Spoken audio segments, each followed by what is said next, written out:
welcome. We'll be starting shortly. We're just going to wait for the room to populate.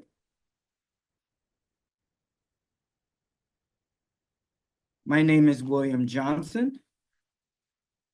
I'm the Director of National Outreach and Engagement here at Penn, and we will be starting this conversation shortly. So welcome.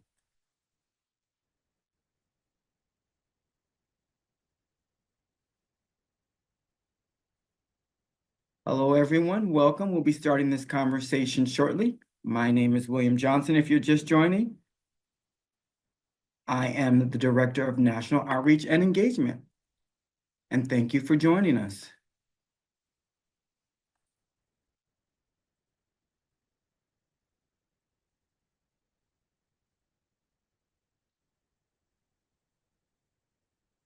Yet again, I don't want to sound like I'm on repeat, but for those who are just joining us, my name is William Johnson. We're just waiting for the room to populate.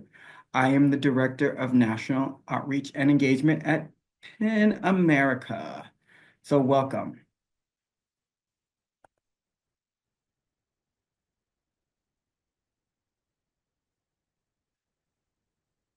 And we'll be starting in about 4 minutes. So thank you for joining.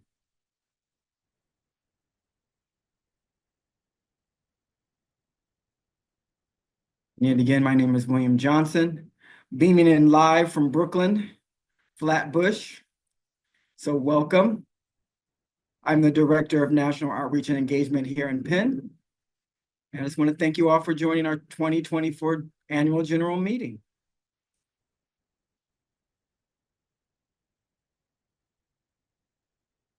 We'll be starting in 3 more minutes. We're just waiting for the room to populate.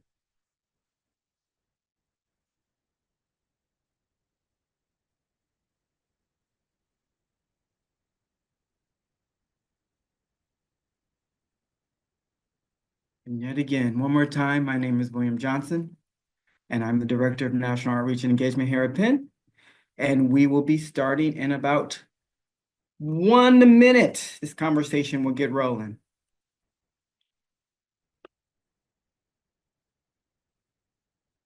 If you need to, grab a snack, get something to drink. We'll all be starting off soon.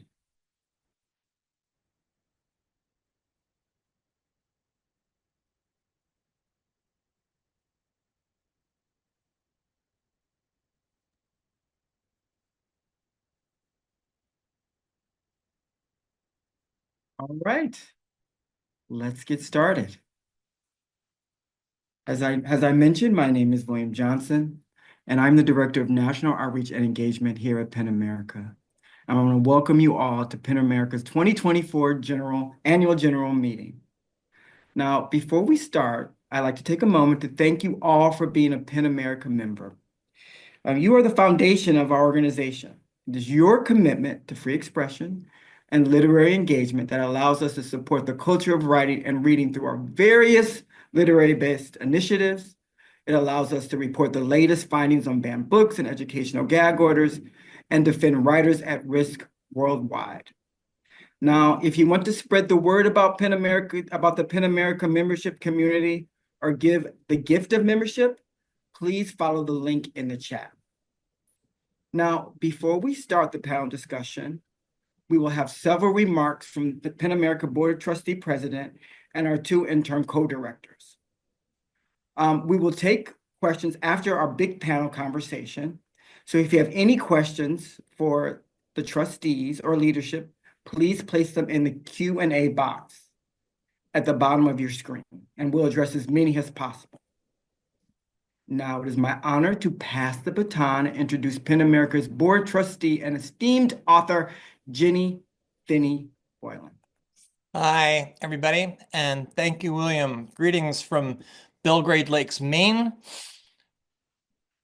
and welcome to this annual general meeting of Penn America.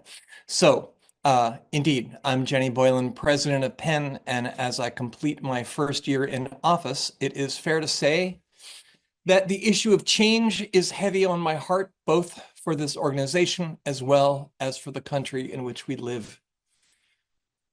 Some of you know I'm a professor at Barnard, where I teach a course called Desire and Metamorphosis, which is a class in which we read all sorts of texts dealing with the concept of change, Ovid and Kafka, of course, but others as well, stories by Borges, Dr. Jekyll and Mr. Hyde, Henry IV, Part 1, Hunger by Roxane Gay, The Dead by James Joyce, and so on. It's a lot. But toward the middle of the semester, I have the students write a 10-page personal essay about a metamorphosis in their own lives, one that they've experienced or one that they may hope to experience in the future. At the end of the semester, they have to rewrite that same essay, transforming it into an essay that is either 20 pages or 5, that is to say, either twice as long or half. In this way, I hope to show them that the transformations we go through in our lives are similar, if not identical, to the ones that stories and poems and essays go through upon the page. You will be unsurprised to learn that my students are somewhat resistant to this assignment, and why not? As writers, we can be more than a little resentful of the editors who fail to recognize our incredible genius, who dare to suggest that our work needs another draft. As a transgender American, but not only as a transgender American, I do think about this a lot. Why is it that change is the one thing that we all hope for the most, as well as the thing we most fear? Of course, to some degree, it's only human nature. Who would willingly hope for a fundamental alteration in something that we liked just fine the way it was? I remember my friend Richard Russo saying something along these lines to me when I told him that transition was in the cards for me. He said, "You're asking me to embrace a fundamental change in the one person in the world in whom I could honestly say, I wish that they would change nothing." With those words, he was essentially admitting that changes in people and things that we love demands a change in them as well, a change in us as well. As his friend embarked on a newer draft of the self, he was beginning to understand that as time unwound, I was not the only one who would be going through a transition. This year has been one of profound change for PEN America, as we have found ourselves roiled by changes both within as well as outside of the organization. The war in Gaza, the ascendancy of American fascism, and the rising tide of book banning in this country have forced us to take a very hard look at who we are and what we do. We have had to ask ourselves if our work has been consistent and fair. There are people, including many of our own members, who feel that PEN's work has become overly politicized. There are others who feel that our work has not been politicized enough. There are people, including many of our members, who feel that all speech is worthy of protection, even speech that is hateful, even speech that endorses that which is not true. There are others who feel that the mission of fighting misinformation and falsehood, fighting for the truth, even when it makes us uncomfortable, is the sacred duty of poets, essayists, novelists, and translators. There are people, including many of our own members, who feel that the PEN Charter demands that we advocate for the work of all writers, whether we agree with them or not. There are others who feel that our work should primarily focus on advocating for the work of authors whose writing will further the cause that we prize above all others, that of a world of peace, one in which, as our charter states, literature knows no frontiers and must remain common currency in spite of political upheaval. These questions, of course, are not new, and the question of whether PEN America is or should be a political organization is one that goes back literally to the days of our founding. During World War II, we worked to provide asylum for writers facing persecution and spoke out against fascist regimes around the world. In the 1960s, PEN was led by Norman Mailer, whose work blisteringly criticized the war in Vietnam. More recently, in 2018, Penn sued then President Donald Trump for his threats against reporters, threats which made political reporting a dangerous place to be.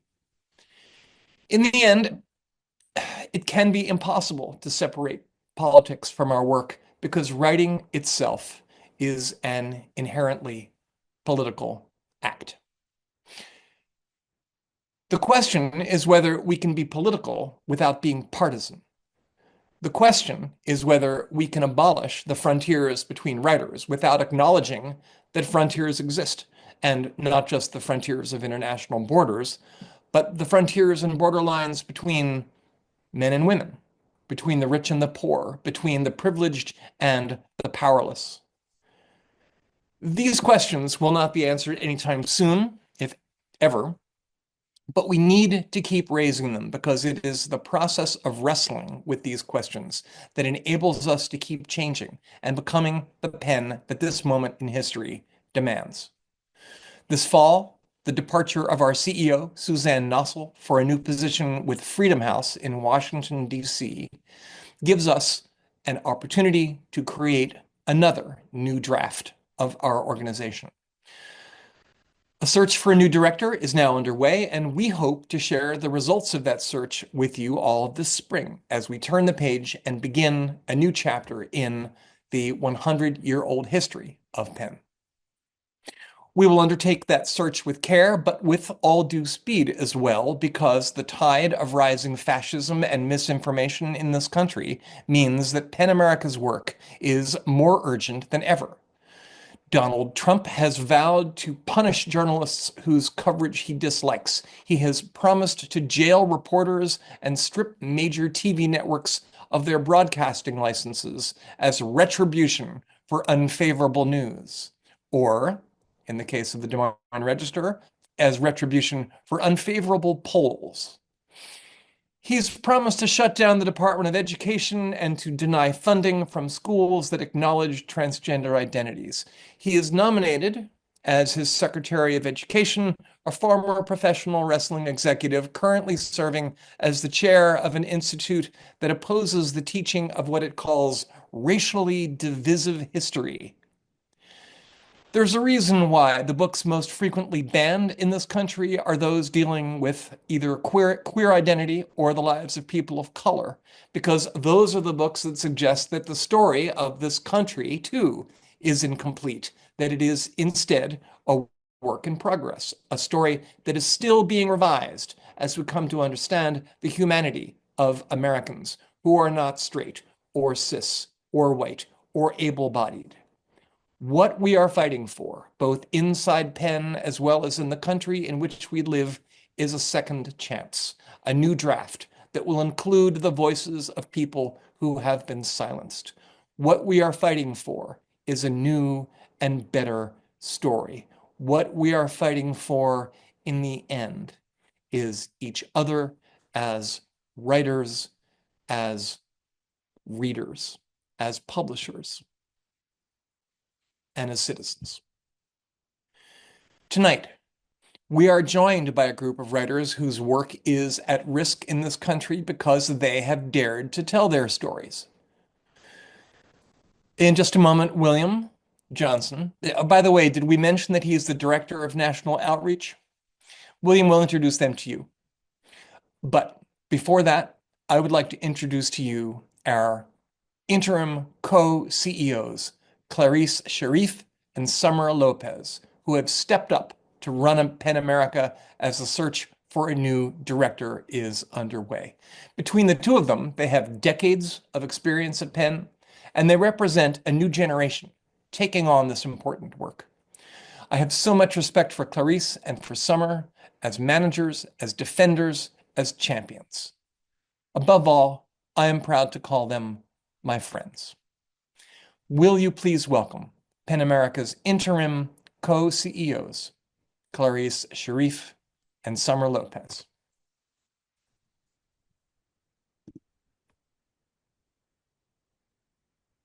Thank you so much, Jenny. Summer and I are lucky to have you as our partner and look forward to continuing to work together. We are also most grateful for your courageous and compassionate leadership of PEN America during this past year and in the months ahead and the year ahead. It is also such a pleasure for us, for Summer and I, to be here with so many of our members tonight. We know that you are all the heart of our organization. So in this moment of change, both at PEN America and in our country, we believe it's essential to focus on our organization's core work: defending writers, celebrating the power of storytelling, and fostering and safeguarding a culture of free expression. PEN America continues to lead in protecting the freedom to write and the right to access stories that matter, especially through strategic partnerships, innovative advocacy, and bold storytelling.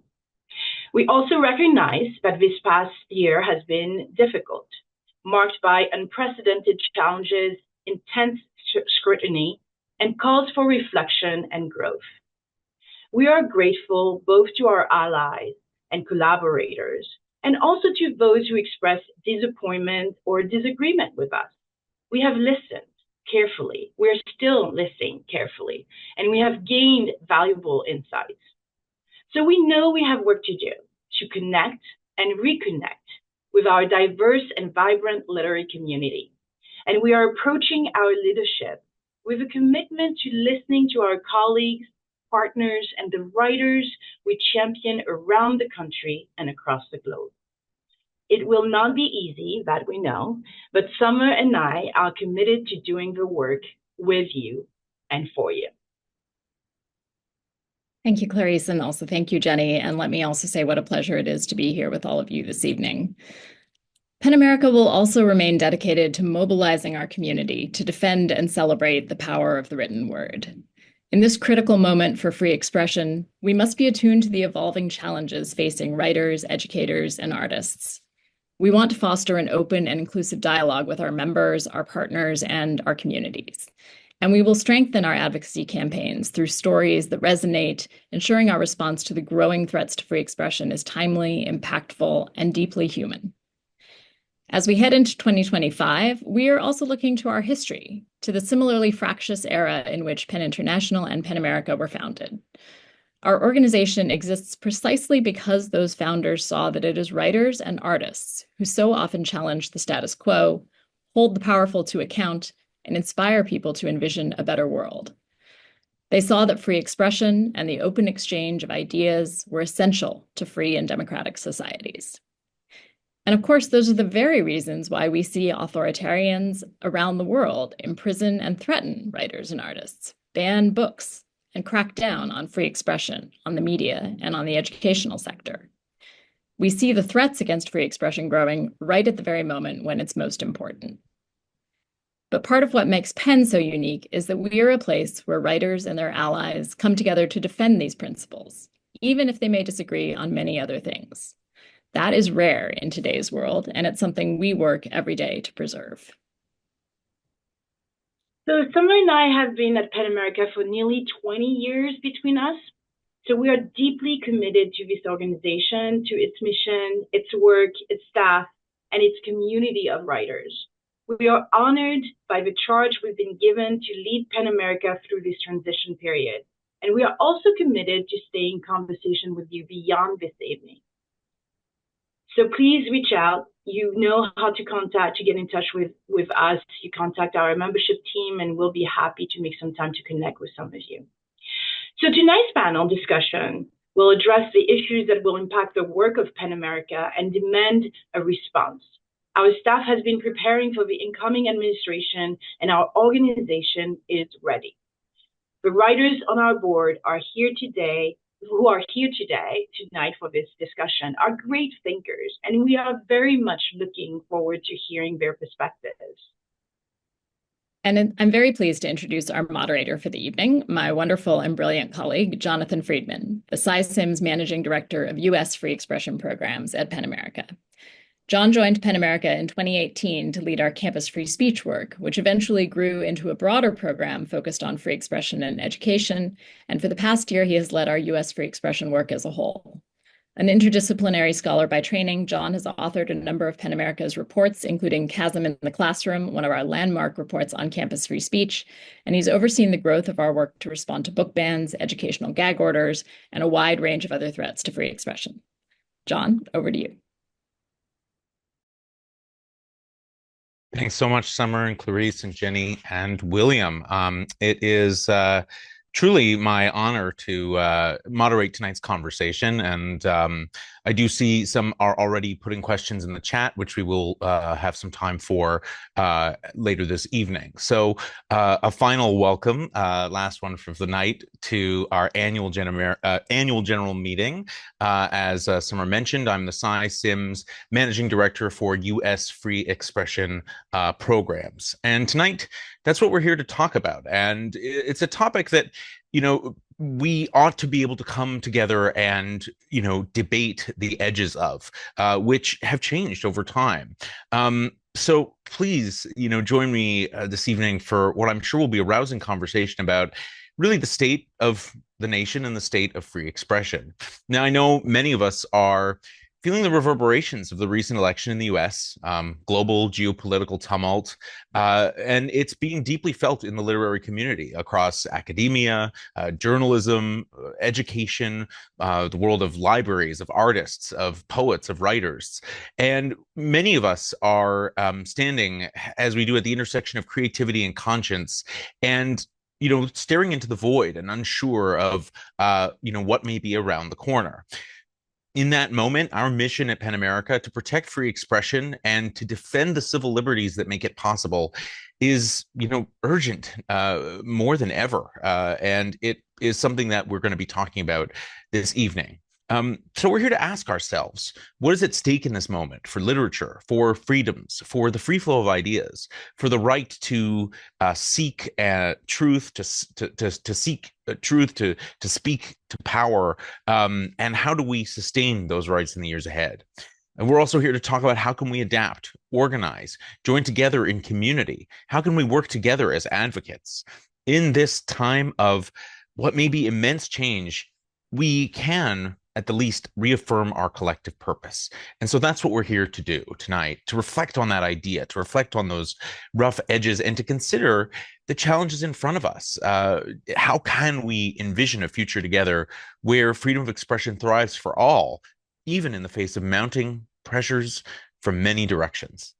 It's my humble honor to be joined tonight by 4 writers who serve on our board of trustees, and to harness our collective creativity and determination as we explore these topics together. So I hope tonight will be a space for dialogue, for reflection, and for thinking about action ahead, so that we can fortify our mission and ensure that stories, ideas, and truths continue to be heard, defended, and celebrated.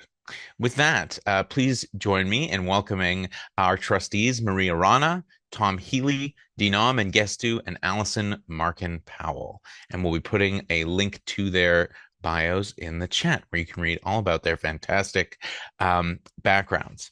So we're going to, you know, get this evening going here in everyone's favorite order, alphabetical, 4 dynamic writers in a somber moment to talk about, you know, challenges in the world, in the country, and even inside our own organization.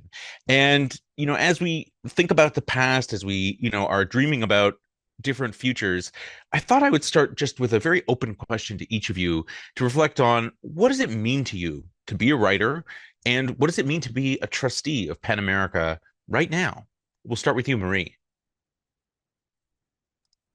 Thanks so much, John. It's such a pleasure to be here. It's such a pleasure to hear all the good words that we've just heard from Clarisse and from Summer and from Jenny and Joan. I am so proud to be a trustee on this board. It means really so much to me. I was born in Lima, Peru. I came to this country at the age of 9 years old. And I started a career in publishing. And so to answer your question, John, as a writer, I've been a writer now for almost a quarter of a century.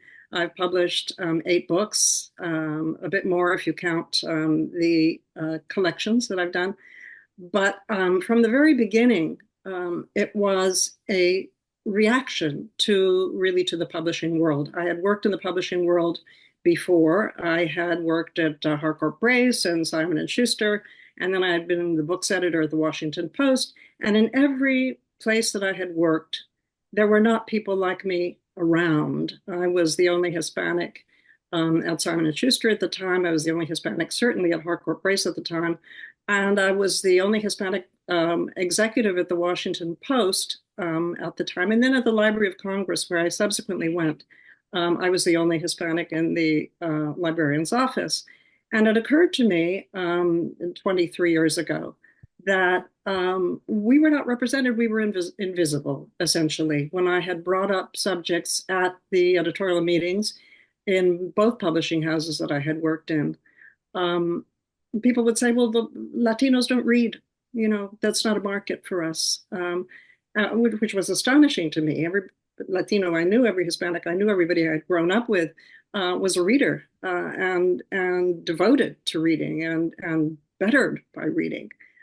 So I began really by deciding that I had to get in that role myself. I had to write myself, and so I've been building sort of a monument where every book is a brick, and I've written fiction and nonfiction, and my determination really is to show how history has brought us here. We are 65 million Hispanics in this country.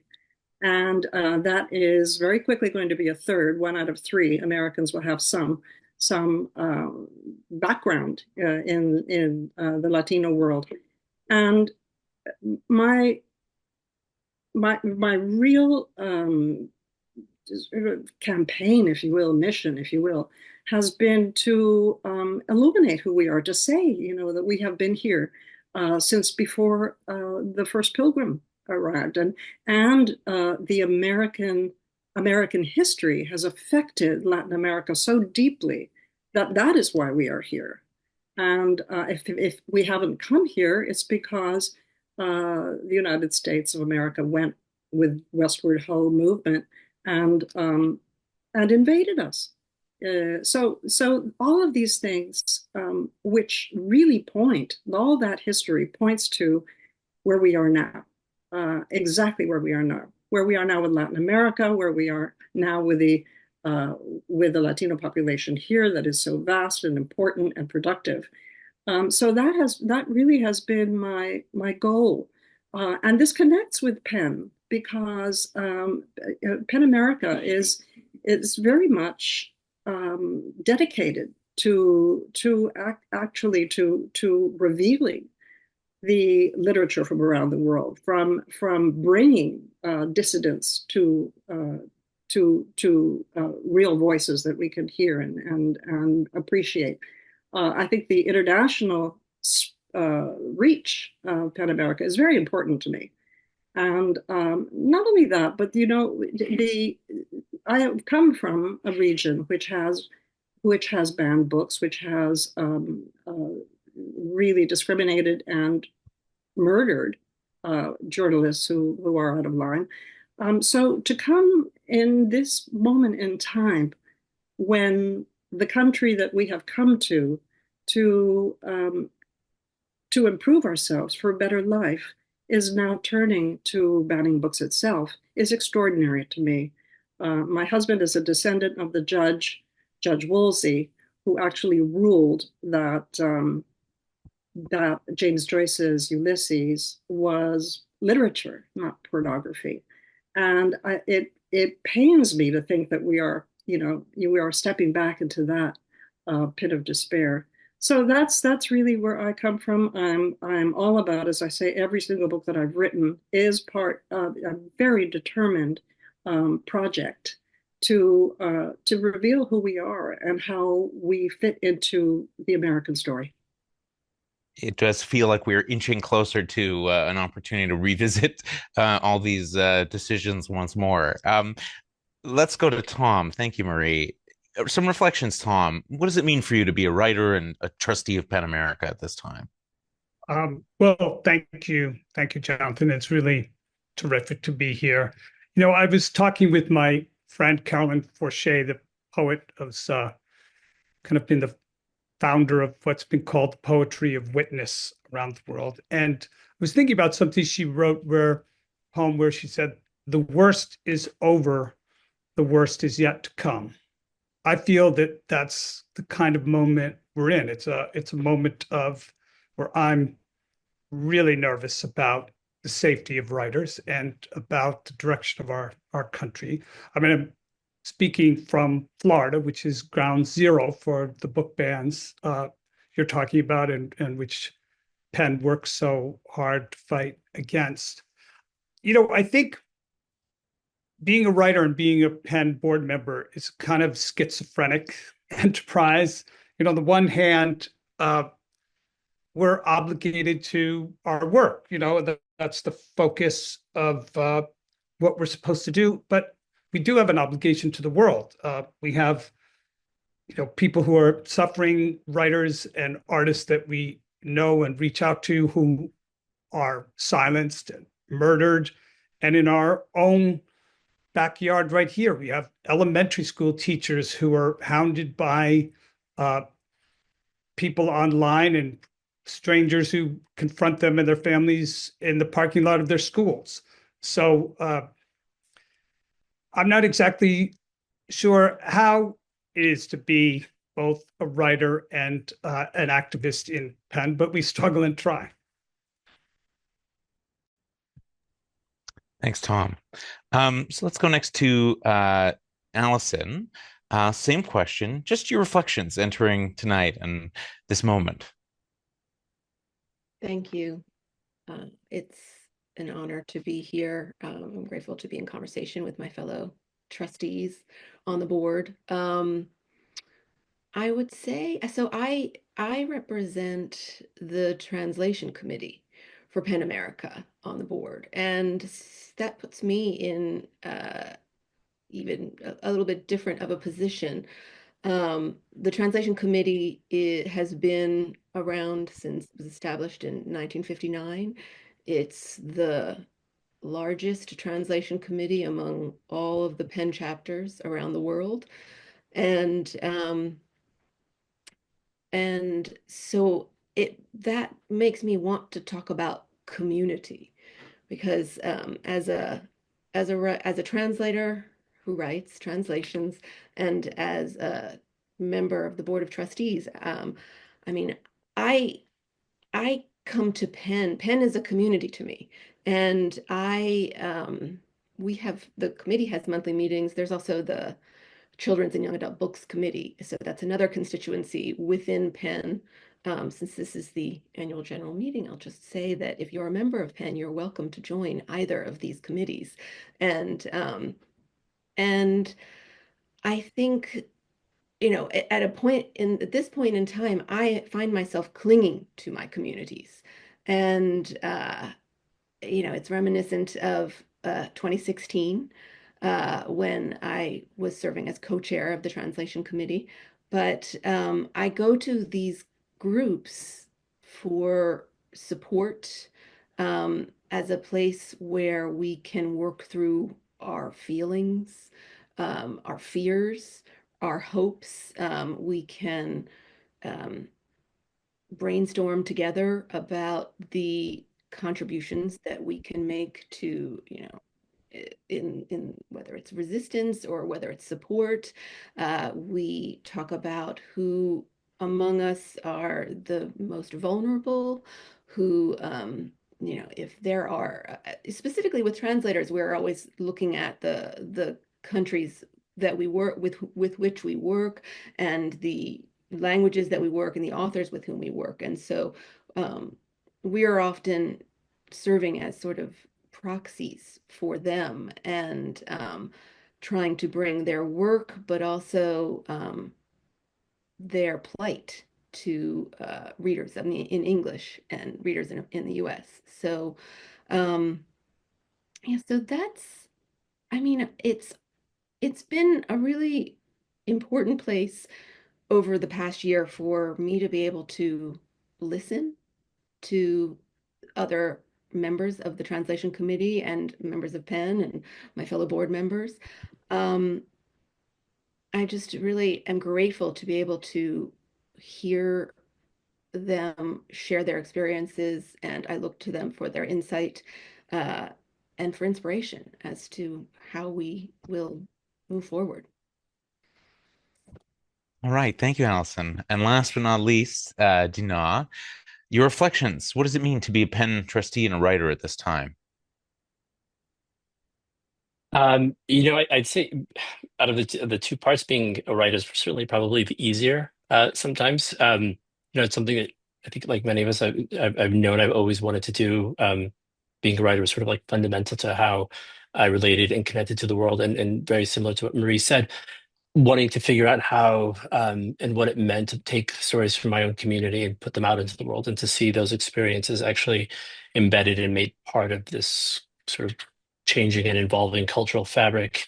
And that continues to be true, but I think it also stands alongside of, I think, the sort of subtext of your question, right, which is what does it mean to be a writer certain times publicly in this particular moment? And I do think obviously we're in a moment of sort of immense crisis and tension, and that will continue to get worse, I believe, in the months and unfortunately years ahead. And what does it mean to be able to kind of stand publicly for your values and to be able to take and sort of be open to the risks that come with that? And what does it mean to kind of argue for a complexity of thought that I think we're asked to not engage with, and that's actively trying to be stripped from us.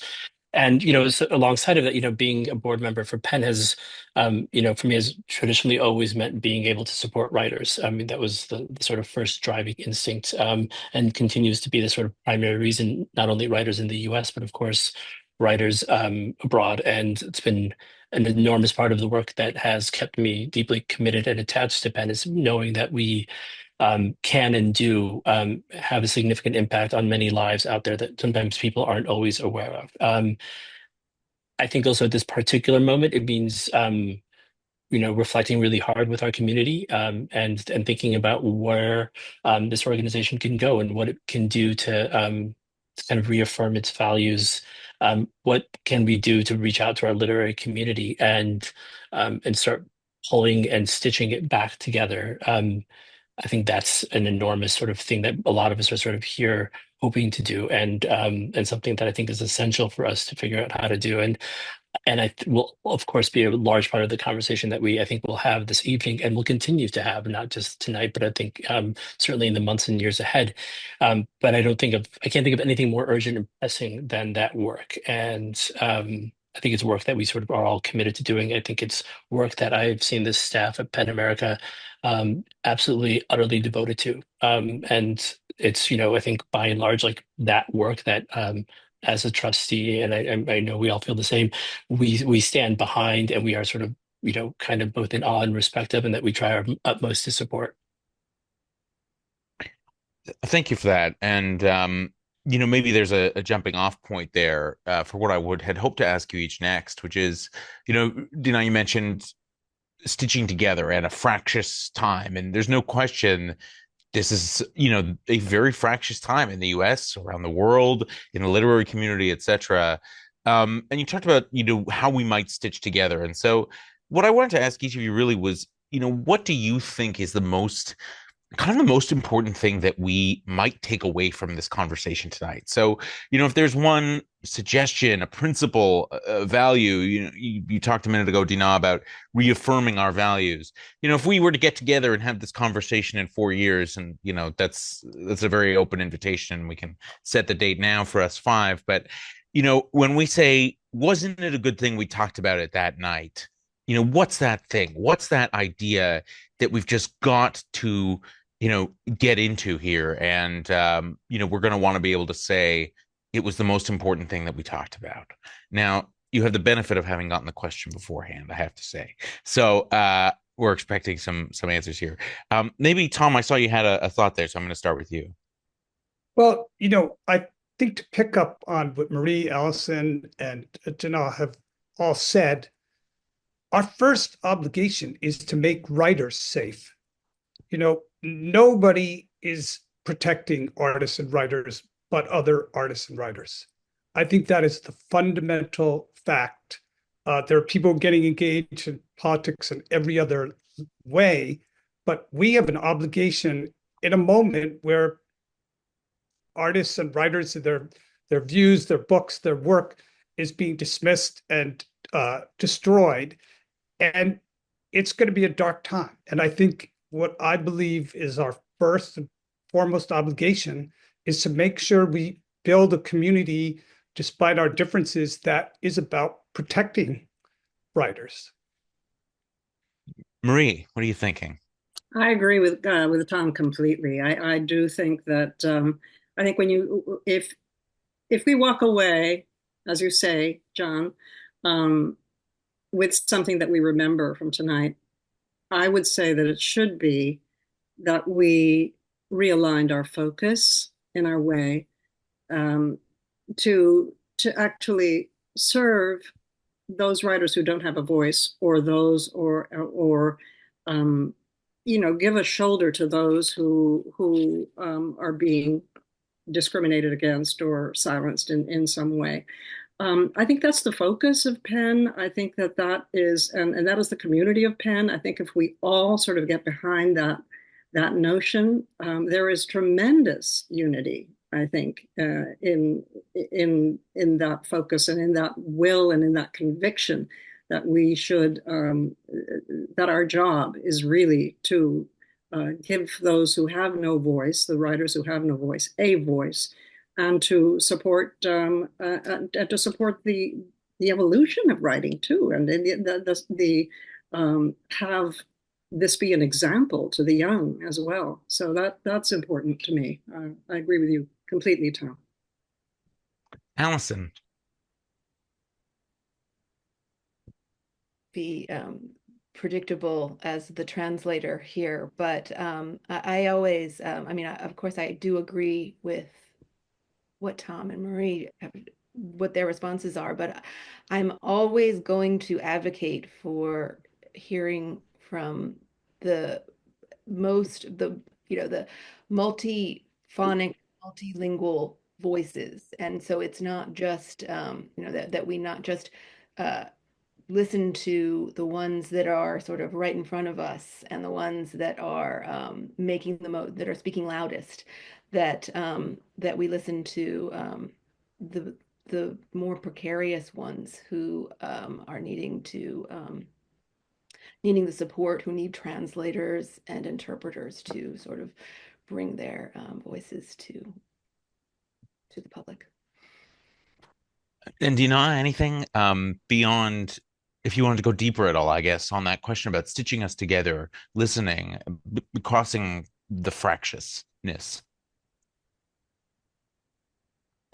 I think it's obviously very hard to kind of choose this sort of one concern. I think certainly Tom is right that one of, I think, our utmost sort of priorities is to protect and defend writers, particularly writers who are vulnerable, particularly writers who around the world who are at risk. And and a lot of the things that we do and have done to do exactly that, I think, are sort of not known and are sort of under we do an enormous amount of work without asking for recognition for it. And that means including working very hard to protect writers and artists all around the world, particularly in Gaza, particularly in Palestine. And that's work that PEN has done with an enormous amount of effort and has committed itself to quite profoundly. I think alongside of that, there's also, I think, a question of ensuring that we do what the sort of literature asks us to do, right? Which is to kind of create room for which, all lives are sort of treated and valued equally, but also in which we aren't able to reduce any one thing or any one experience to something sort of singular or small, right? That we believe in the value of literary discourse and what literary discourse is capable of doing, which is sustaining a kind of complexity and sort of breadth of thought. And I think Penn's commitment to, and sort of the hopefully recommitment to that, right, to literature and to what literature means and can sort of do, I think is essential. Please go ahead. Yeah. I actually like the metaphor of stitching because, as Dinaw is saying about the breadth of writers, and there's kind of, who am I to create a hierarchy of need? I mean, this morning I was on the phone trying to work out some logistics of some professors in Gaza who have no access to electricity, but their students really want to be in their online class. And we are arranging to get a group of car batteries from cars and trucks that have been destroyed in Gaza. And some brilliant engineers there have figured out a way to power up kind of generator from stitching together these batteries, but they need tools and money to do that because these teachers and students really want to go to class, like anybody. But last week, I was hearing from a queer writer in Uganda I know, and she's desperate to escape her country. All the protections that we had believed were being created for queer writers in a number of countries in Africa, partly through their education on HIV things. Uganda was really out there strongly in that. And now this writer is really fearing for her life. Her home was burned to the ground. She was chased out of her village. And, we could tell these stories about writers everywhere in the world. And so I think the genius of Penn is that we are one of many pens around the world. And stitching all those kind of communities together seems deeply important to me. And to just, in some ways for me, it's to do that work and more than talk about which work is more important than other work. Marie, you were going to add something as well. Yeah. I just wanted to build on something that Allison said, that it was really important in in terms of the precariousness, and Dina also echoed it when he said the vulnerability. That's important to us. I also, because the precariousness and vulnerability to me is not only the dissident writers who are or writers who are being silenced, and it's also writers who have never had the voice, an opportunity to have the voice in the first place. And I feel that very strongly.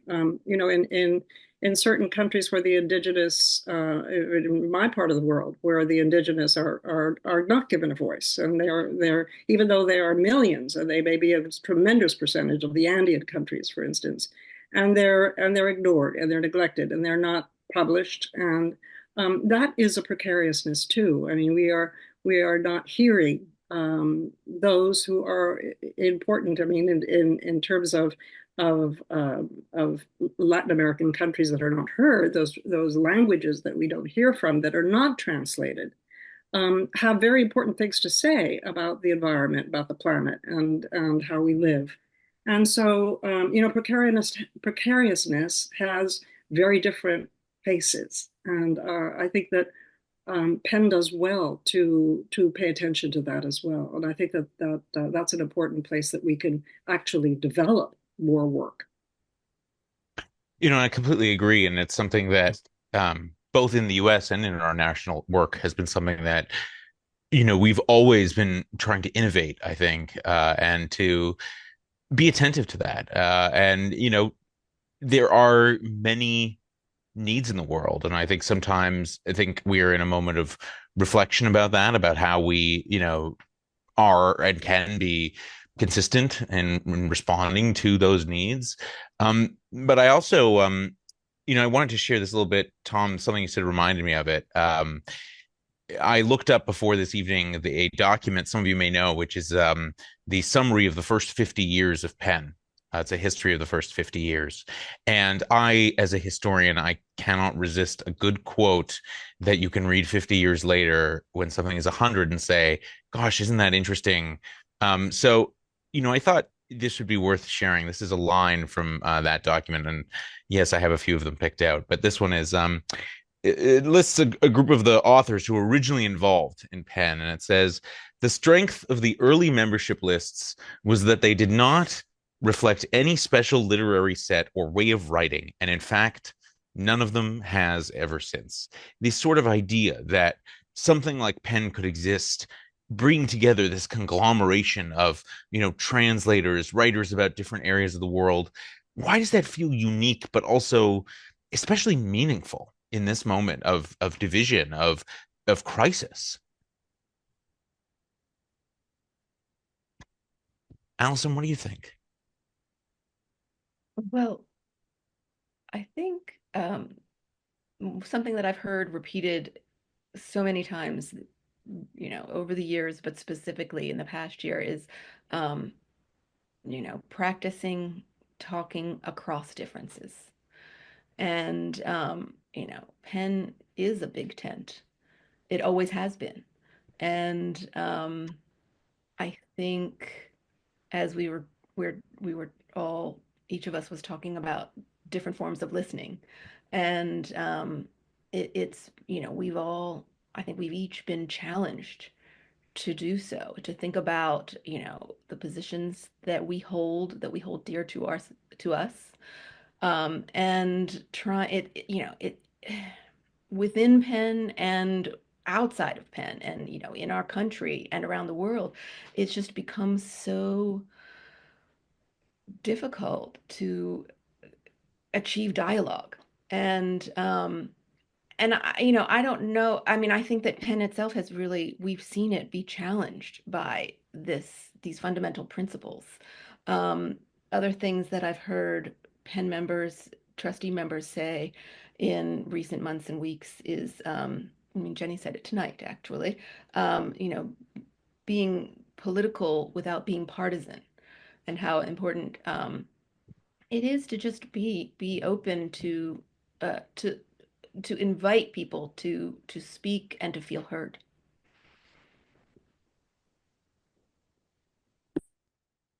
Any other thoughts on this notion that Penn is this sort of conglomeration? Look, I actually think in our atomized society, our very online society, being able to be in community is a kind of privilege. And it's one that we are really fortunate to have. And I think we need to do everything we can to strengthen it. But it's no surprise, given the loneliness epidemic, the lack of engagement in actual physical spaces rather than being online. All of these things contribute to how fractured we are and alone. And I think all the ways we can do to get people together, and as Allison said, across differences, I think we have to keep our eyes on that prize. I think Penn can be a very strong agent in this work, and it is a very strong agent in this work. And it has been for 100 years. I live in Washington, D.C., and I'm very aware of the fact that the polarization is so extreme here. In the House of Representatives and in the Senate, nobody talks to each other across the aisle. Nobody. I mean, in fact, they're deadly afraid of being seen together. There's a sort of solemn get together that's put on by the Library of Congress, where both sides, the Republican side and the Democrat side, get together, but there is no media present, and there is absolutely no talk about each other's positions or each other's voting, but it's just a conversation around books. And it's extraordinary to me how the people come across the line to talk about books, to talk about writing, where they cannot talk to each other about policy or governing or the future of the country or where the country has gone wrong. They can't get together to talk about that, but they will about writing and about books. And as long as nobody is watching, and there's a lot of drinking going on, everything is fine. So I do think in a way that this is possible. It's the extraordinary and very important work of diplomacy. Penn has been very good at diplomacy around the world on these subjects. I think diplomacy and that notion of you can talk across the binary lines that we built in not only in this country but around the world, and you can do it if you have the experience and the expert ability to have people sit down and talk. And I think that this has been, if you look back at what Penn has done in so many cases, it is negotiation. It is negotiation that you do. And I think that is a service that is of extraordinary contribution to the world and to literature in general and to writing in general and to journalism in general. So I think that's we have to stay that road and keep that most insight going forward. There's something very interesting in that idea of I think of TV and film as well, but books too, in the way that they can bring people together for conversation when it's not necessarily political. The potential for that. We can all get together and talk about something we hate and or something we like. Something that catches fire in the imagination. Books and art have that way of serving as a form of escapism, but then they can also be tremendously powerful and transformative. I think about how so many popular TV shows or books, from books turned into TV shows, etc., have also involved representation of individuals and communities that didn't exist. I mean, in fighting a lot of book bans around the country, what I'll tell a lot of adults, a lot of the parents today, will ask, well, why do they need this or that, I don't know, book with LGBTQ representation in a school anyways? Because they didn't know it didn't exist before. And it's true, it didn't. And I think it is incredibly important for us all to recognize that much of the current wave of repression actually came in response to a wave of expression. So books have this sort of multifaceted power and potential to open up doors for us in ways that I think we shouldn't forget. And there's something so powerful in that. People are often asking me why all the hullabaloo about a book in a library when and everything's on the internet or everything else. And so you sort of have to philosophize to make sense of why a movement to ban books in particular has gained so much steam and what to do about it.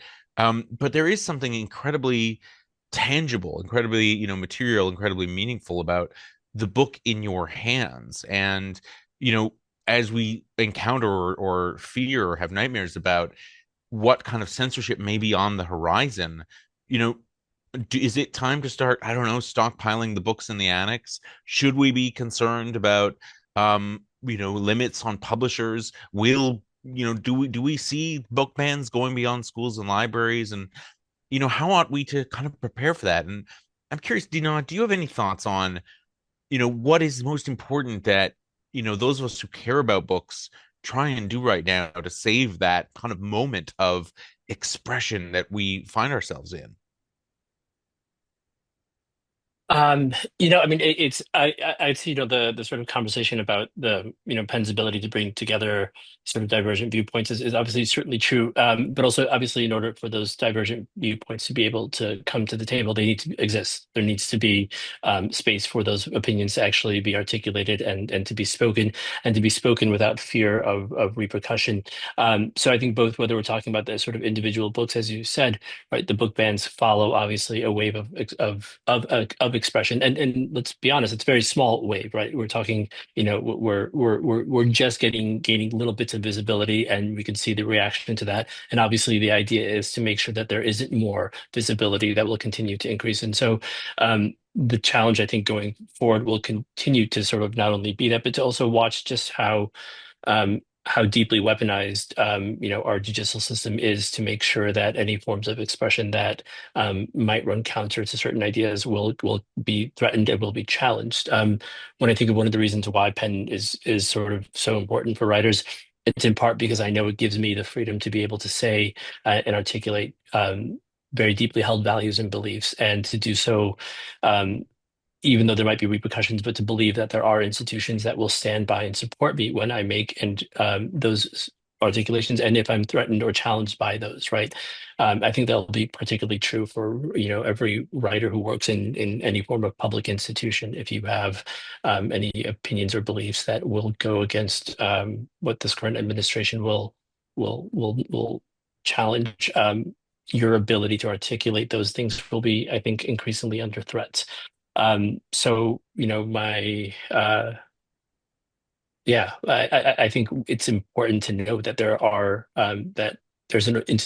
institutions that will support that. And in order for us to disagree, we have to make sure that there are enough of us who are able to say what we believe and what we think, in order for those disagreements to be honestly debated.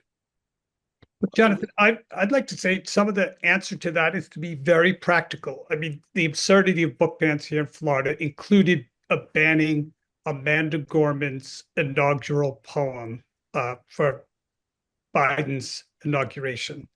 And it's a beautiful poem about the aspirations of a young Black woman to have a voice. And so our answer was, Penn, we bought 1,000 copies of the books, and we stood in front of the schools where that was banned and handed them out to parents and kids. And, we have a trustee, Linda Johnson, who's the brilliant leader of the Brooklyn Public Library. And as well as they've done imaginative work to make banned books accessible to people online. So even if they're ripped out of your library, it's your school, that there's a way to find them. I think those things are really practical. I saw a comment in the chat earlier, kind of a worry about us patting ourselves on the back for what Penn does. I don't want to sound too pessimistic, but I think what we have to be honest with ourselves about is we will usually fail. The forces against freedom in a time like this are immense. And so for every writer we can get out of prison, there are 10, 100 more that we have no ability to reach. And for every book we prevent being banned, how many thousand in Florida now being banned? I think, it's also that fundamental thing about being a writer, right? It's that you don't really believe you're going to change the world, and yet you do. I mean, it's that famous, almost hoary thing about William Carlos Williams saying, poetry doesn't give us the news, but people die miserably. And that was his word for lack of what's found there. And, so I think it's double-edged. There's our immense hope, our sense of practicality and activism, and there's always the way in which artists and writers fail, particularly if they're provocative ones, or as Marie so eloquently said, writers who never fail by never even getting a voice in the first place. So I don't think it's easy work, and there are going to be miserable failures in it, but we have to persevere. One of the things that we see a lot of is the the reverberations of things like that Amanda Gorman story, and I have two. One is of the school that she had gone to as a kid, which had left me a phone message within hours of that story about what could they do. Their school loved Amanda, and a bunch of kids actually wrote a song about the freedom to read and did a concert and did a kind of mobilization in support of her. And then in the months afterward, I speak to librarians and teachers around the country. I heard from a number of librarians in other parts of the country about how they were prevented or afraid of purchasing other books by Amanda Gorman, by administrators who had seen there's something quote unquote controversial around Amanda Gorman, so maybe don't put that book in the library. And these are like librarian. It's like it's not quite for us in our methodologies, the book has to be in the library and then removed. It's much harder to track the decisions not to purchase books, which happen in a much more ambiguous space. And so I think to the point that you made about we're going to lose. And if we can win a little bit, it's still good. I think we have to recognize that already the chilling effect of the things that we have seen is already significant. It's all, our institutions, whether media, whispers among museums, librarians. There are a lot of people right now in a lot of public institutional roles who are very nervous and who feel like they ought to put their head down. And, interestingly, they are also, I think, looking to writers for inspiration and for storytelling, and almost like in the way that other historical difficult times birthed incredible art. I do wonder about, what is the role of storytelling in a kind of hard historical period? Why is it important that any of us spend our time telling stories or writing as opposed to organizing, activating, marching, whatever it is? It can one, I don't know, exercise of our time be as transformative or impactful as another?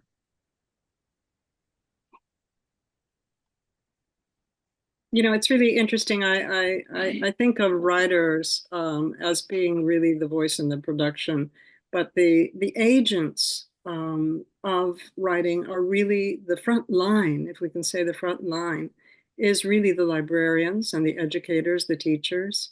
That's very much the amplifier of everything that a writer does.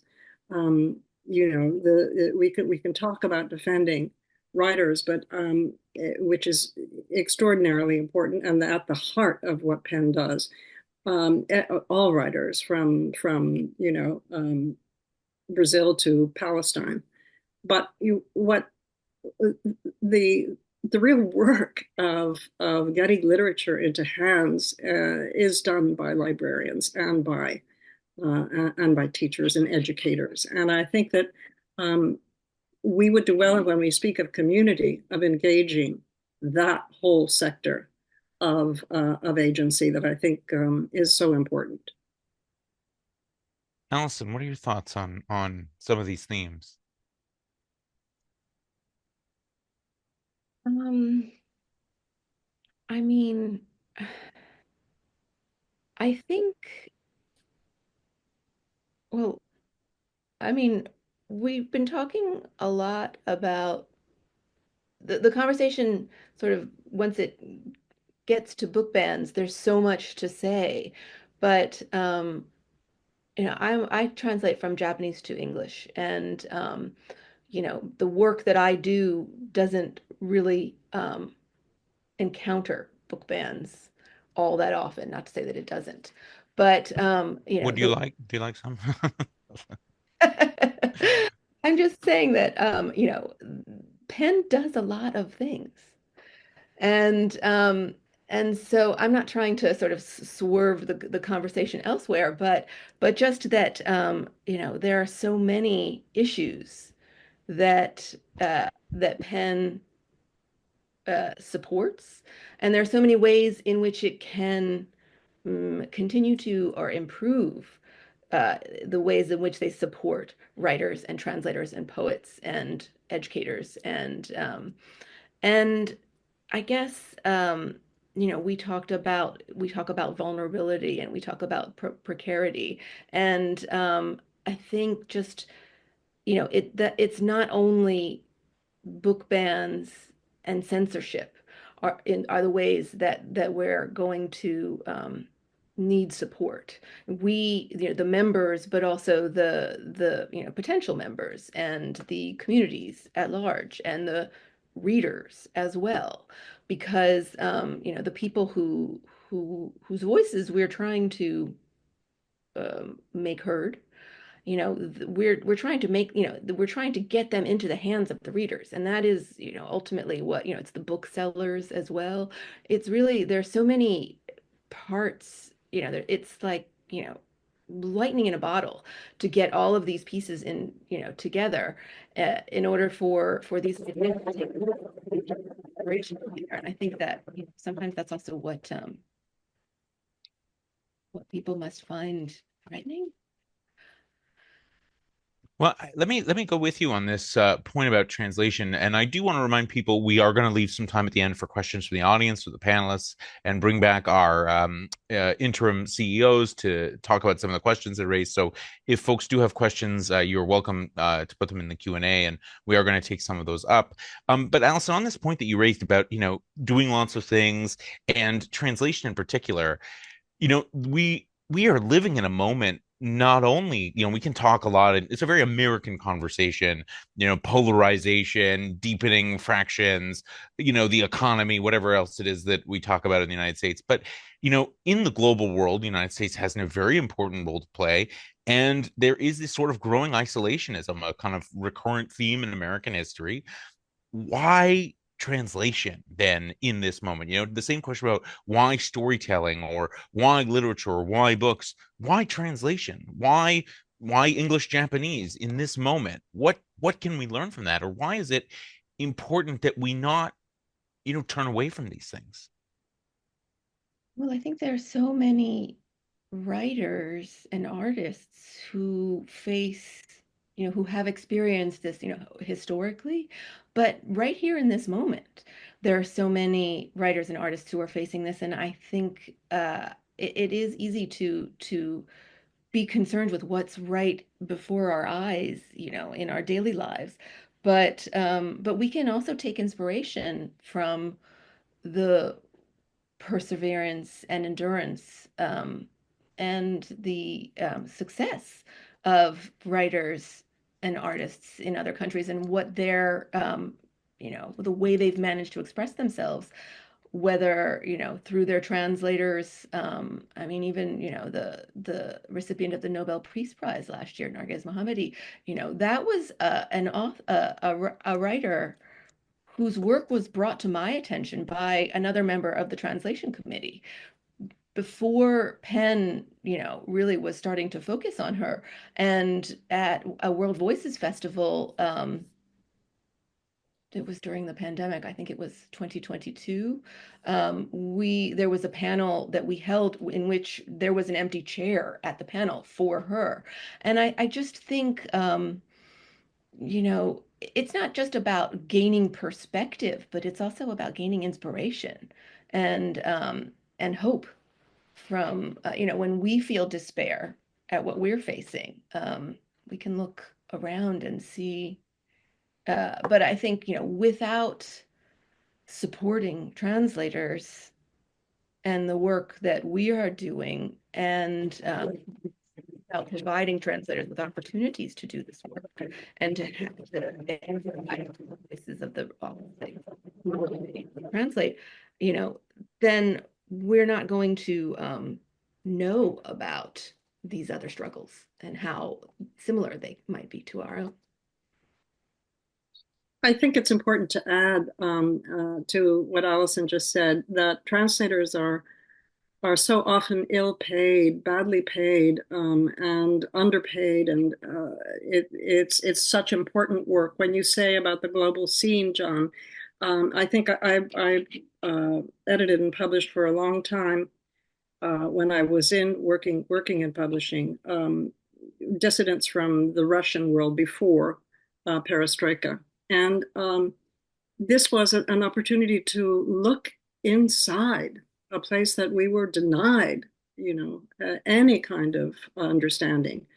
And it's what it does, what translation does, what Allison does with her translation and translators like her, is to make us understand that there are commonalities in the human experience, that we are one human animal, and we sometimes can resonate with somebody who is sitting in Finland or in New Guinea or in some remote part of the world that we will never go to. It's an extraordinary unifying machine translation, and I really celebrate what you do, Allison, and to bring us closer to a world that we otherwise wouldn't understand. And to that, fundamental notion of humanity, I think about, at that sort of like core, the core, as we think back to like sort of the past and future of Penn, I think one of the most interesting things to have learned is that Penn was kind of like a civil society organization before there were civil society organizations. Penn was there when they tried the League of Nations. It was there when they tried the United Nations. And sort of these old, written 100 years ago. Some of them later, adapted and edited, etc. But these notions about like literature not being damaged by war, literature being, the patrimony of humanity at large. I think there's something truly incredible in that. And I take your point, Allison, also that not everything is repressed through censorship and through book bans. There are many ways to prevent or simply not encourage certain seeds to blossom, for lack of a better analogy, maybe. And I think it is easy to see only part of that, right? And to pay more attention to, the books being banned versus the books that aren't being published, or the writers who aren't being, to whom it is not being suggested that a life as a writer would be worthwhile. Yeah, I think that's I totally agree. I also want to point out that one of the fundamental things that translators do is we contextualize these works, and we, even the writers that are, you say, the writers whose work is making it across borders, across languages, sometimes they, we don't even know why. We don't know, many readers don't they never, it's hard to even, ask the question, like, why is this Japanese writer published? Why does everybody know Haruki Murakami and nobody knows Fumiko Enchi? It's just, these are, and nevertheless, going back to it, we want to talk about, more, things that are more, relevant to current events. I'm just going to give one, very specific example recently, but another member of the translation committee was offering context within, two other members of the translation committee about Navalny, who is, being, who's the way that he's being lionized, and his widow are being lionized in Western media, and just giving a little bit more context within not only Russian and Ukrainian literary circles, but also, European circles, and what's being said in the media outside of the United States. And it's just so, it's so urgently important for me to understand, to gain a better understanding of these geopolitical events. I'd also add that, in some ways, we don't need to instrumentalize it. When we focus on freedom to read and freedom to write, and getting the work of people who have not had translations, who can't publish, when that just happens, I partly think of something my grandmother always used to say: it's better to light one candle than to curse the darkness. You find one writer and translate her. But, I believe fundamentally with something that great Anne Carson said. She said, words bounce if you let them. And they do what they want to do, and they do what they have to do. And in some ways, that's our role, is to get them out there, to let the work speak for itself and find its way.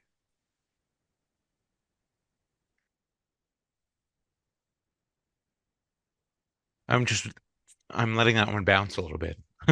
To think about the work speaking for itself. I wanted to ask, just have a few more questions, then we're going to open up to Q&A from the audience in a few minutes. Um, in terms of thinking like historically, and each of you and your craft is writers. Maria, I'd love to hear you talk a little bit just about the cultural history of Latin America and everything that you've done, the process of capturing that history. What do you think it has illuminated now about our present and this moment that we're in? Oh, that's such a good question, and it would take a very long answer to do justice to it. But yeah, the reason why I write and in everything that I've done include history of Latin America is because it's so elucidating and illuminating about the present in very many ways. I mean, in my book, Silver Sword and Stone, in very many ways, the things that were problematic in 500 years ago in Latin America have come to roost and are still there in very much the same ways. You can find individuals, and I found people who represent specific issues and problems living in the contemporary world who might as well be living in the 1500s for the issues that they face. For the racism, the extraction of all the riches of Latin America to be sort of exploded and atomized elsewhere. Those studying the past. This is what makes me so desperate about learning that universities are reducing their history courses because kids apparently don't want to take history courses. Is that it explains so much. For me, writing about the contemporary world, even here in the United States, where Latin America is so present, the United States is the second largest Spanish-speaking country in the world. So all those problems that issued from Latin America are present here. They have come here. And that is, there are lots of things that explain it. The U.S. imperialism, the sort of the controlling of America, trying to control Latin America all the way back to Thomas Jefferson. So there are, when you look at the world today, when you look at the writers who are really writing well, I mean, about Latin America, Samantha Schweblin is a wonderful writer of fiction reflecting sort of the issues that at work in the issues that the United States has made present in the Latin American landscape. So to me, you really can't look at us today. I mean, even the United States today, without looking at past racism, past exclusion, past iniquities. These are very important challenges for us to look back and see where the roots were, and so that has always been a me, is to make the past seen in the present. Dinaw, I wanted to just bring you in one last time here before we shift to the Q&A on sort of history and also something you were talking about earlier in terms of dialogue. I think there is an increasing sense. I mean, you said earlier that people are challenged to want to think about things complexly and told that they cannot. And I think about the works of Hannah Arendt, for example, who talked a lot about how diversity and pluralism really didn't fit in with totalitarianism, and at the same time we're living in a kind of moment of perverse twisting where we're told that diversity and DEI are their own totalitarian systems and dogmas that on campuses, and I know you are a professor, need to be reined in and have become, a particular target. In Florida, they've said sociology courses cannot anymore count towards general education. So, we are definitely seeing this swinging tide against journalists. We're seeing it against professors, et cetera. But in particular, when you think about the role of universities, your role as a professor or of other writers in that kind of academic or just intellectual space, how can we try to engage each other in dialogue? What is, when you're trying to do this, when you're thinking about this, or when you're even reflecting on, your own biography here in the United States, is there anything that, you turn to that sort of anchors you in that work and that think is really important that we cling to now?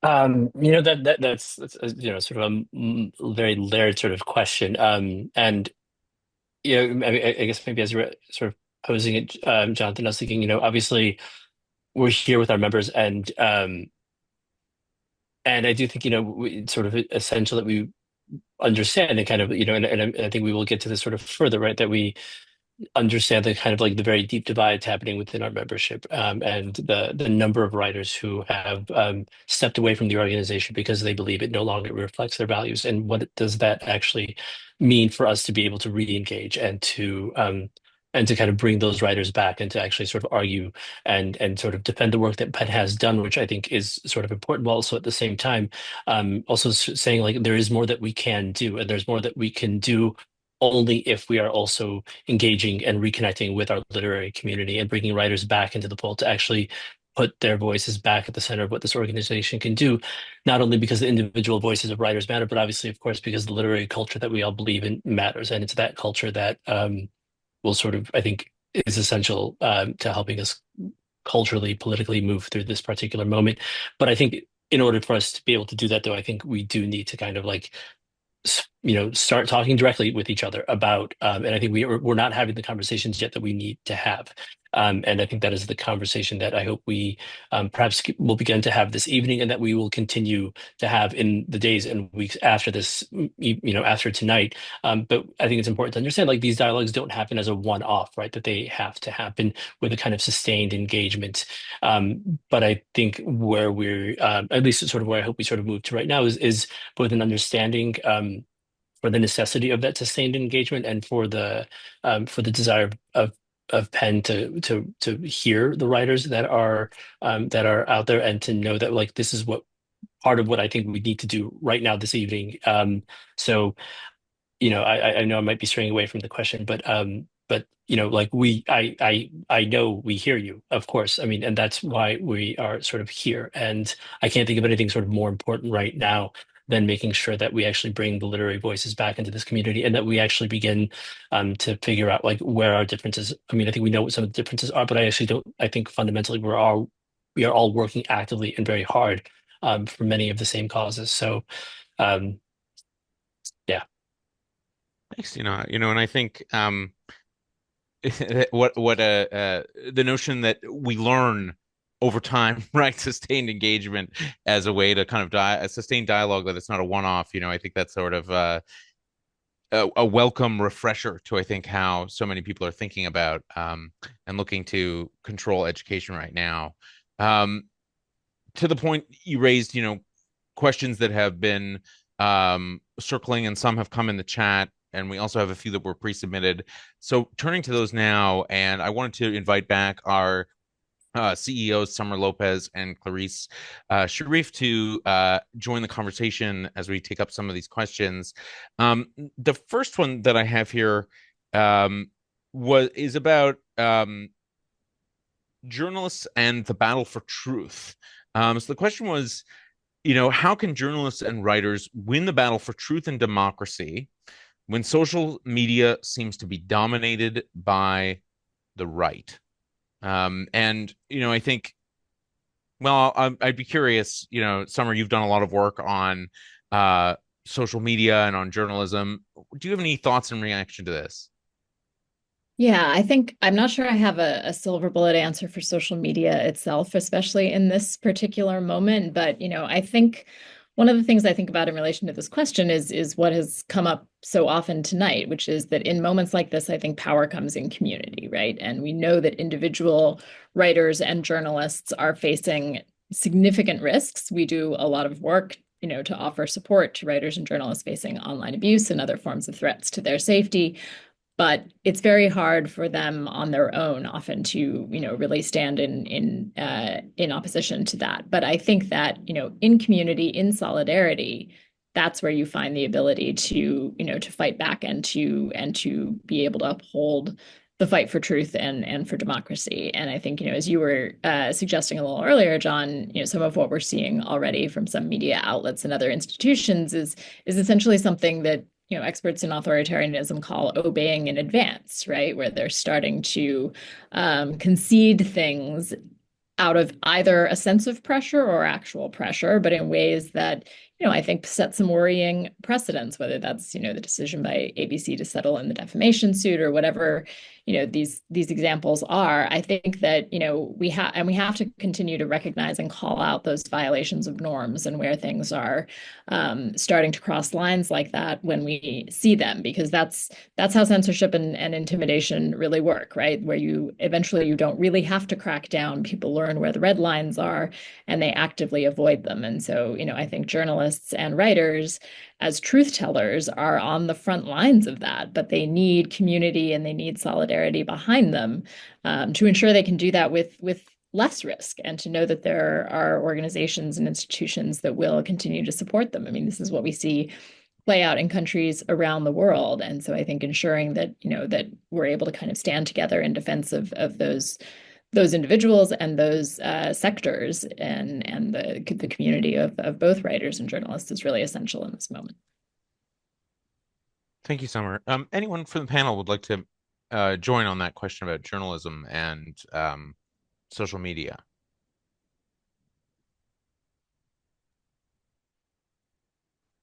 Please go ahead.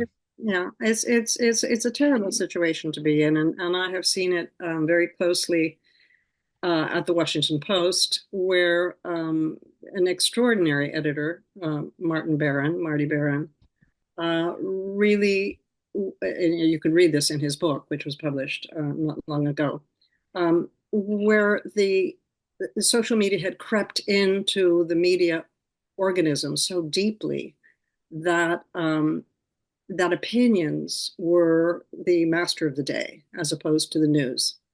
And which is what led Marty to finally just to leave the scene of the Washington Post. It's a huge issue. It's a very big problem because the way of the moment is social media, and how do you control the actual news organ when you have you have reporters and staff, journalists who don't know better, inserting their own opinion into the news. And so what happens is that news in the larger organizations, this has happened already, is doubted, is under suspicion, because there is so much of this. The traditional journalistic role was to never include the me or the I in whatever you were writing. And now that has just completely gone by the by with social media and the fact that people want to be in their own echo chambers and not necessarily hear something or read something that is outside their own little opinion world.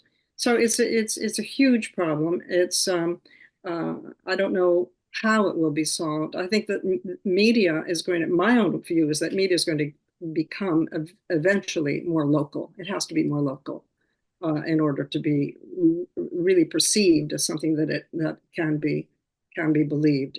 But we're in now this strange world of doubting even the truths that we see before us. Tom, please.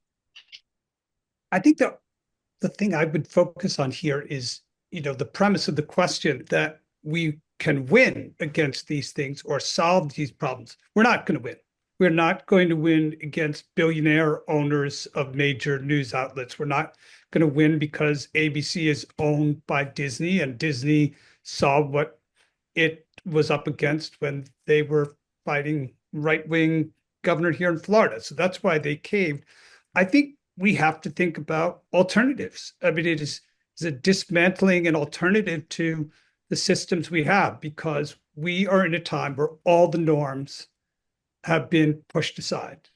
We haven't even begun to see how bad it's going to be. I firmly believe that. And so our hope for just a kind of return to kind of liberal world consensus and the powers that shape that, not happening.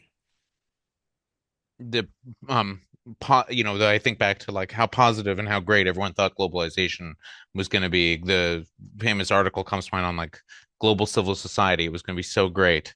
30 years later, it's not looking so great.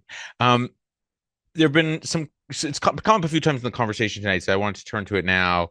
The question of Gaza and Palestinian writers and journalists. And I know as trustees, there have been public criticisms of PEN for our response to the war and the crisis as inadequate.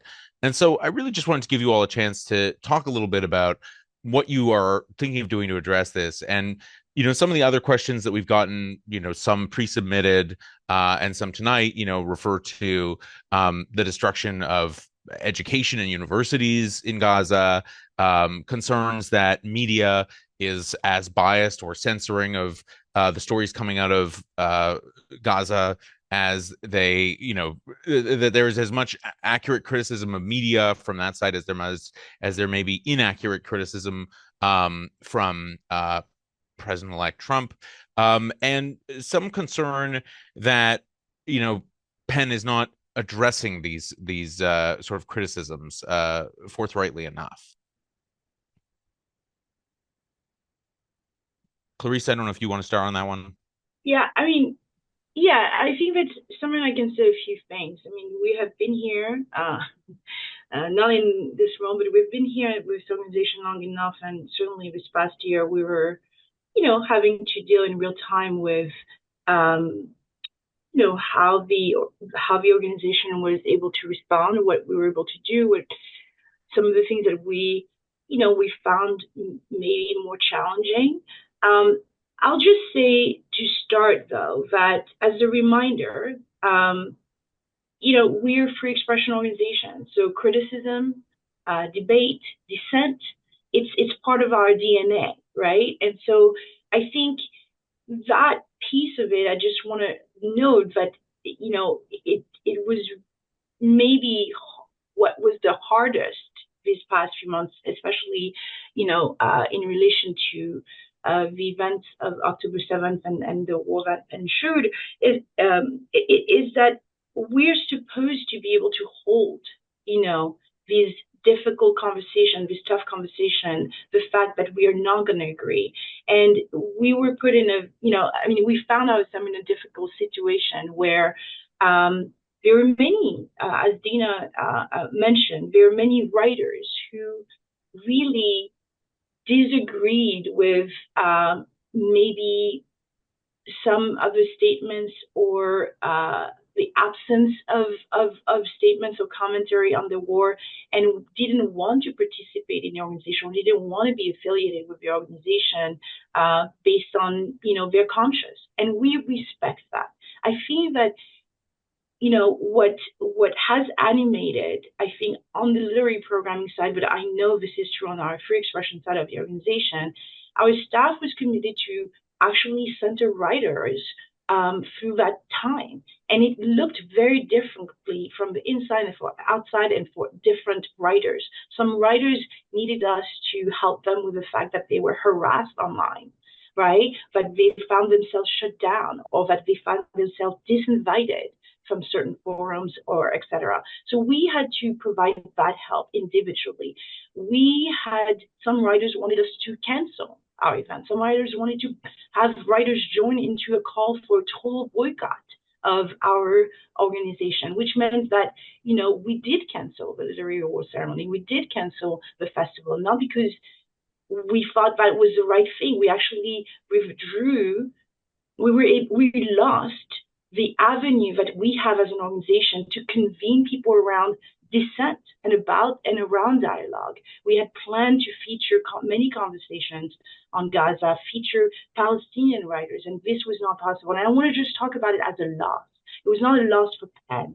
It was a loss for our community of writers who didn't have this forum to actually go at it and to interrogate PEN at the same time, but to interrogate what was actually divided our community.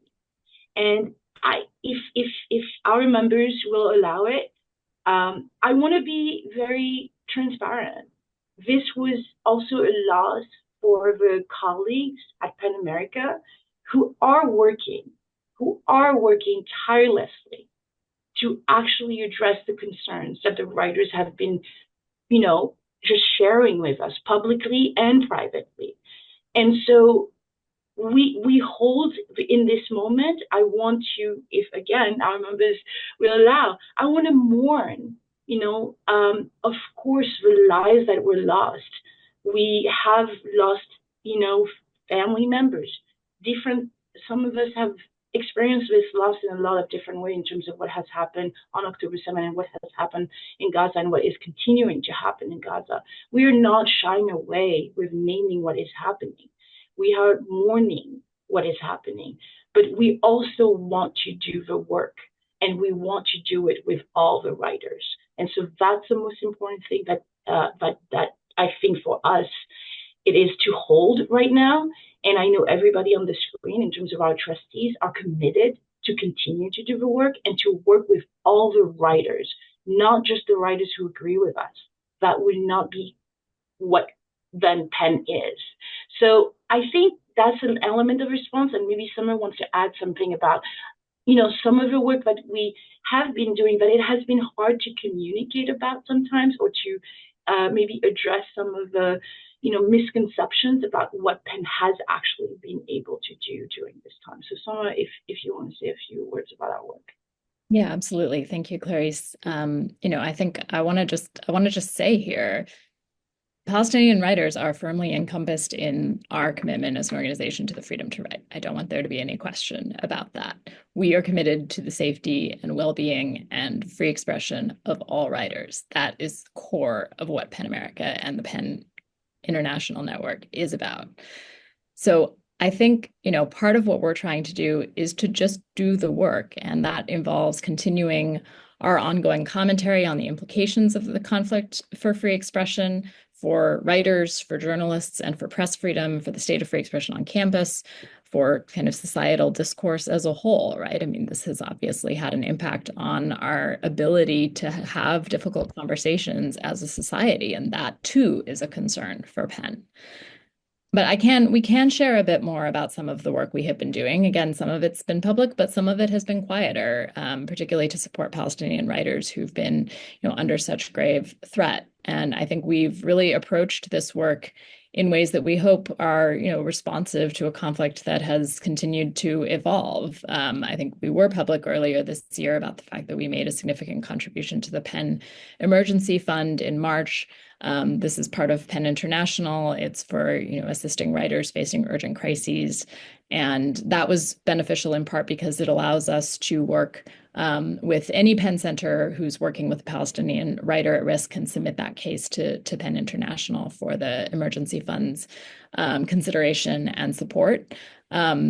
And we've done a little bit of support directly ourselves, but since that, we've also redirected a larger amount of funding that had been earmarked for emergency support over a longer period so that we could provide support to Palestinian writers at risk. So we've done sort of two buckets of work. We've partnered with writers on our own board and Palestinian writers from the diaspora, PEN International and PEN South Africa, to support the relocation of 3 writers and artists and their families to South Africa, actually, who'd been offered fellowships at South African institutions. And we've been able to provide sustained support for them to relocate and to be able to continue to do their work. And perhaps most importantly right now, we've been working with partners who I won't name for obvious reasons, to provide emergency fund to writers who are still in Gaza and a small number who are in exile in Egypt. And we've provided more than $200,000 in this support, which is being provided out in small grants to writers in need. We recognize that I still feel like a small drop in a huge ocean of need and tragedy, and that we do feel that that has been an important thing for us to be able to move forward and do, and to continue to work with, writers to reach those who we are able to assist. So, we are committed to continuing to do this work, to continuing to be in dialogue.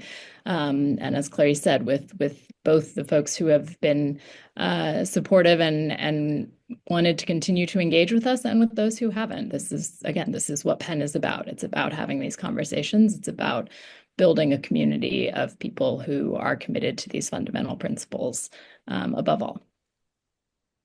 And Dinaw, you said earlier, there were conversations that you hoped could be had on the horizon, or you didn't feel, yet ready to have. Can you say a little bit more about that? Someone has asked for your elaboration.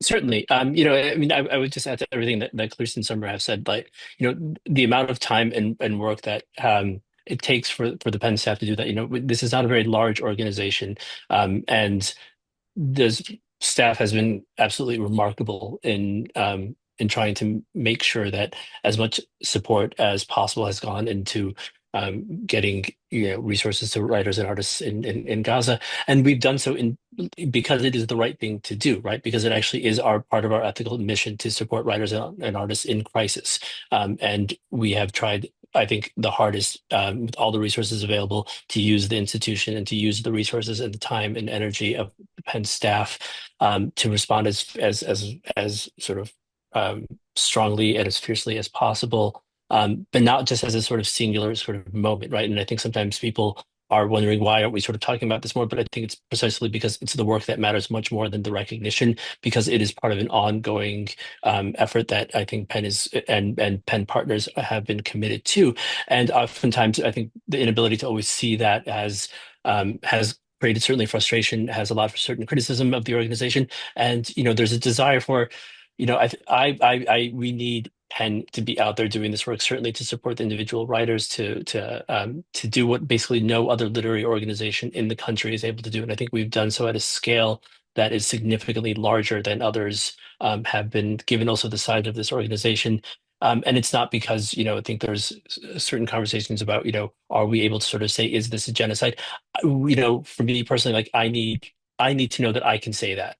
And I need to know that if I say that, and I can say that, and I can have writers come to my institution and come to my college, and they can have a panel about writing after the genocide, writing during a genocide, and Penn will be there to support that. Right. That is the sort of the mission of Penn's work, is being able to make sure that the freedom of that expression exists. It's not for Penn to come out and say it individually because that's what the institution sort of believes, but it's to make sure that each of us as individuals, as writers, have the authority and the freedom to speak our conscience. And I think Penn has been able and has worked very hard to make sure that's possible. But I think we're also trying very hard to make sure that writers feel like they can come back and be a part of this organization, and that the organization reflects their values, and in particular, the value to respect all individual human lives and to respect the writers and the freedom of expression that writers need in order to create, regardless of where they are in the world.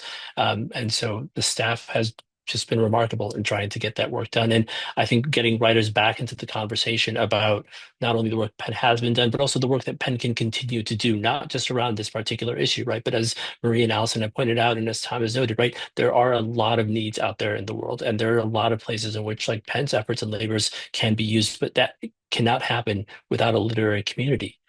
The work we do is always going to be incomplete, and it will only be fulfilled if we have as many writers coming back into the organization and helping us say what is we can't see, to say like, here's a need and here are resources, and help us get it to those places, help us find ways to support these communities. So that's the conversation I want to have, and that's the conversation that I hope writers are willing to come back and join us in. Well, I would say really thank you for that. I'm willing to use the word genocide. I mean, the suffering is beyond comprehension, and it has left a huge hole in my chest. And there are many practical things Penn and a lot of us individually have tried to do for Palestinian writers and their families. The problem is that the word genocide is not going to stop the bombs. And I really do believe that we have to be able to focus on what's practical. And I think there's just a way in which, so many writers have felt the same kind of passion about this issue. And I think partly the same sort of powerlessness against an establishment that is still going to war and innocent lives being lost. But it is, as you say, Dinaw, it takes all of us to come together and be able to have disagreements about it. Word that I'll say, you'll say, maybe others won't, but there's work to be done. There's work to be done. And saying genocide isn't getting the work done, and it's not stopping the war. Marie, Allison. Well, I would say, the history is important here because we tend to see this as a certain moment in time, and that everything is concentrated in what has happened in the last year and a half or however long it's been. There's a long history here. It goes back. I know this because my sister is married to a Palestinian who is now no longer with us. But it goes back to 1948. It goes back to 1967. There is a long history. This is not just a moment in time. There is much to understand, and there is much to actually discuss in the process. We could learn so much from seeing the whole picture. Apart from saying the word genocide, which as we're a free speech organization, you can say this word. You can, as Dinaw says, we are free to say it. It's not about saying a word. It's about understanding the whole picture. And for me, it has been going back and seeing the whole thing in a kind of three-dimensional way. And that's a job of PEN as well. I mean, it can't just act right now. It has to understand what has gone before. And that takes a lot of work. And I really congratulate the staff as a trustee of the organization for doing it in such a measured fashion. Thank you for that. Yes, I am grateful to, the way that Dinaw opened this question up, that he brought this issue forward, and the fact that or the principle that PEN will hold this space for writers, that to be able to say what they want, what they feel is necessary, what they believe in, and that we all have to tolerate what the other is saying, whether or not we agree. We all have to support each other's freedom of expression, and that's been very difficult over this is not the only geopolitical event that this has been questioned in just the past couple of years. And so I feel, I've heard other writers and translators and journalists talk about how, they're fearful about being able to, some writers have no qualms about, they are very confident and they are secure and they're able to speak, whether they speak truth to power, they just feel comfortable speaking their minds, but not everyone does. And I know, specifically like within the translation committee, we have been roiled by the major crises and wars that are ongoing. And I think we've lost some members, and it's saddened me to see our numbers shift and the people who are attending meetings shift. And I would really like to be able to bring more people back in to have the conversations, to have respectful dialogues. Can I just jump in and just maybe like acknowledge something just for the people in attendance? So we did get a lot of questions in advance. We got questions via the Q&A. We knew we were not going to be able to address all the questions during this meeting. But as Dinaw said, I want to re-emphasize this. This is Summers and I's commitment and invitation to our membership and to our PEN America, community. Let's keep talking. Let's meet. Let's pick up the phone and talk. We are sending invitations to people to come and have meetings. Not everything is going to be on a stage, and I believe, this past year we've seen that this has kind of come with a lot of different challenges, but we will have public conversations. We will have many events, but we also want to have this conversation where we are listening and we are also exchanging and having people discuss these important issues and the important work of PEN America.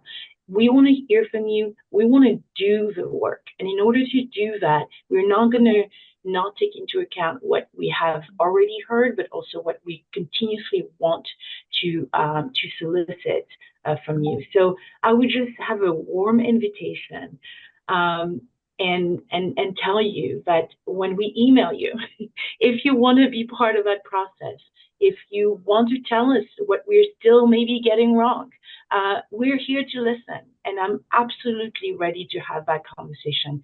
And Summer is also absolutely ready to have this conversation. Our trustees have been amazingly supportive and helping having some of these conversations. We're here. Come meet us. And we'll have a conversation. And I think that will be part of what's the next step for us as we move forward as an organization. So the questions we were not able to answer tonight, that's not the only opportunity for you to get an answer. Reach out to us. We'll just make sure that we continue to actually provide the information that you're asking us to provide.